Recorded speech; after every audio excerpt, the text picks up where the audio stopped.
మంచి ఎండలో నిలబడుకున్న తర్వాత అప్పుడు తెలుస్తుంది నీటి విలువ. ఆ నీళ్లు కానీ వచ్చినప్పుడు మీరు కూడా ఆ నీటికి స్వాగతం పలకడం, ఆ నీటికి పూజ చేయడం. మన వాళ్ళు గంగమ్మ తల్లికి పూజలు ఎప్పటి నుంచో చేశారు, చరిత్రలో ఇప్పుడు కాదు, ఇది కొత్త ఏం కాదు మనకు. మన సంస్కృతి గంగమ్మ తల్లికి పూజ చేసి దేవతగా మనం కొలిసామంటే ఇప్పుడు కూడా పుష్కరాలు చేసి ఆ పుష్కరాల సమయంలో దేవతలంతా కూడా ఈ నదుల్లో ఉంటారని మనం అక్కడ స్నానాలు చేసి పూజలు చేస్తున్నామంటే అది మన సంస్కృతి, ఈ నదుల అనుసంధానం అని చెప్పి కూడా నేను మీకు తెలియజేస్తున్నాను.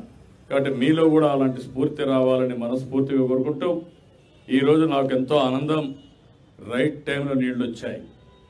భవిష్యత్తులో జూన్ 1 కంతా నీళ్లు ఇచ్చి కృష్ణా డెల్టా మొత్తం ఈస్టర్న్ డెల్టా వెస్టర్న్ డెల్టా రెండు కూడా సస్యశ్యామలం చేసే బాధ్యత, సముద్రంలోకి పోయే నీళ్లు రాష్ట్రమంతా పారించి తద్వారా కరువు అనే మాట లేకుండా చేసే బాధ్యత ఈ ప్రభుత్వం తీసుకుంటాం.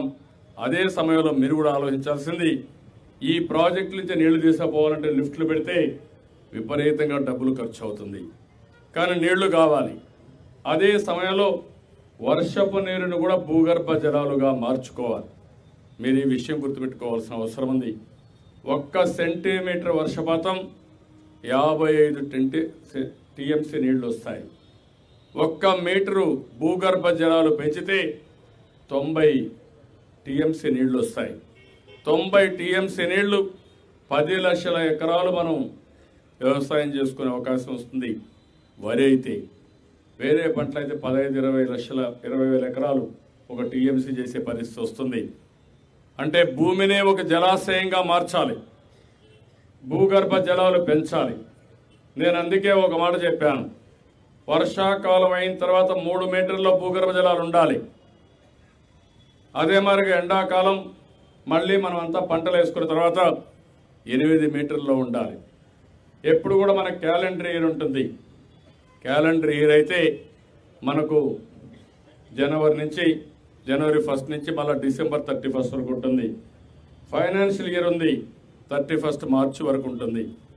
అదే మరి వాటర్ ఇయర్ చూస్తే ఎప్పటి నుంచి ఎప్పుడు కూడా మే నెల ఎండ్ నుంచి ఎండ్ అవుతుంది, మళ్ళీ ప్రారంభమై జూన్ 1 నుంచి వాటర్ ఇయర్ స్టార్ట్ అవుతుంది. పోయిన సంవత్సరం మనం చేసిన పనుల వల్ల 2 సంవత్సరాల వరకు వర్షాలు తక్కువ పడ్డాయి. పోయిన సంవత్సరం అయితే 29% వర్షం తక్కువ పడింది. నిన్న 14.5% వర్షం తక్కువ పడింది. కానీ భూగర్భ జలాలు చూస్తే 2 మీటర్లు పెరిగింది. 2 మీటర్లు అంటే 180 టీఎంసీ నీళ్లు భూగర్భ జలాలు పెంచుకోగలిగాం. ఇది ఒక వినూత్నమైన కార్యక్రమం. జలాశయాలు ఎట్లయితే కట్టుకుంటున్నామో భూమిని ఒక జలాశయంగా తయారు చేసుకునే బాధ్యత ప్రతి ఒక్కరూ తీసుకోవాల్సిన అవసరం ఉంది. దీనికి కూడా మీరందరూ ముందుకు రావాల్సిందిగా నేను కోరుకుంటూ, ఈ రాష్ట్రంలో కరువు అనే మాట రాకుండా 1-2 సంవత్సరాలు తక్కువ వర్షం పడినాం, 1-2 సంవత్సరాలు ఎక్కువ వర్షం పడినాం. ఈ నీళ్లు ఏ విధంగా పొదుపు చేయాలి, ఈ నీళ్లు ఏ విధంగా ఎక్కడికక్కడ నిల్వ చేయాలి, తద్వారా ఎప్పుడు కరువు వచ్చినా ఎప్పుడు సమస్య వచ్చినా ఆ సమస్య ఏ విధంగా అధిగమించడం కోసం మీరు ముందుకు రావాల్సిన అవసరం ఉంది. అదే ఈ ప్రభుత్వం యొక్క విజన్. ఆ విషయం మీరు గుర్తుపెట్టుకోవాలి. అందరూ ఈ రోజు గురించి ఆలోచిస్తారు, నేను ఆలోచించేది ఈ రోజు గురించి కాదు, శాశ్వతంగా సమస్య లేకుండా చేయడం కోసం, శాశ్వత పరిష్కారం కోసం ఆలోచించే ఏకైక ప్రభుత్వం ఈ తెలుగుదేశం ప్రభుత్వం అని చెప్పి కూడా నేను మీకు తెలియజేస్తున్నా. అందుకని మీలో ఆ స్ఫూర్తిదాయకంగా నేను చెప్పినంత మీరు అర్థం చేసుకోవాలి, అప్పుడు నా పని సులభం అవుతుంది. అట్లా కాకుండా నేను చెప్పినంత చెవులైనేసి సీఎం గారు చెప్తా ఉంటారు, కాబట్టి మా పని మేము చేసుకుంటాం, ఆయనకేదో పని లేదు మాకే ఎక్కువ పని అనుకుంటే నష్టపోయేది మీరే. నష్టపోవడమే కాదు, మీరు ఎంత బాగా సహకరిస్తే అంత తొందరలో సమస్యలు పరిష్కారం అవుతాయి, మీ జీవన ప్రమాణాలు మెరుగుపడతాయి, మీ ఆర్థిక పరిస్థితులు మెరుగుపడతాయి, రాష్ట్రంలో ఆనందంగా ఉండడానికి అవకాశం వస్తుంది. సమస్యలుంటే ఆనందంగా ఉండలేము.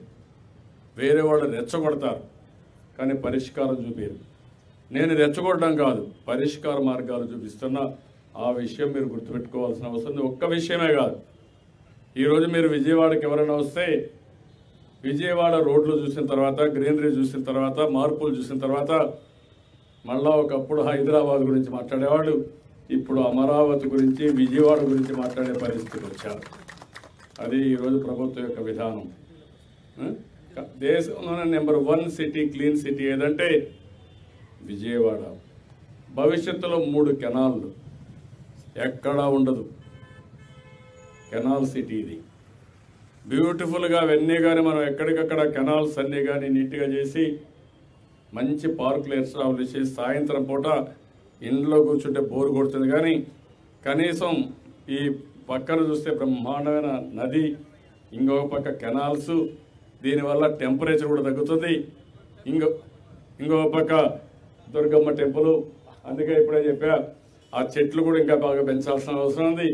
ఒక గ్రీనరీ కింద దుర్గమ్మ పై నుంచి ఆశీస్సులు ఇస్తా ఉంటే, మనలందరినీ ఎక్కడికక్కడ ఆశీర్వదిస్తూ ఉంటే, మీరు కూడా మంచిగా ఉంటే దేశంలో నెంబర్ 1 సిటీ ఏదంటే దానికి కేర్ ఆఫ్ అడ్రస్గా విజయవాడ ఉంటుంది. దేశంలోనే కాదు, ప్రపంచంలోనే అమరావతి నెంబర్ 1 నగరంగా తయారవుతుంది.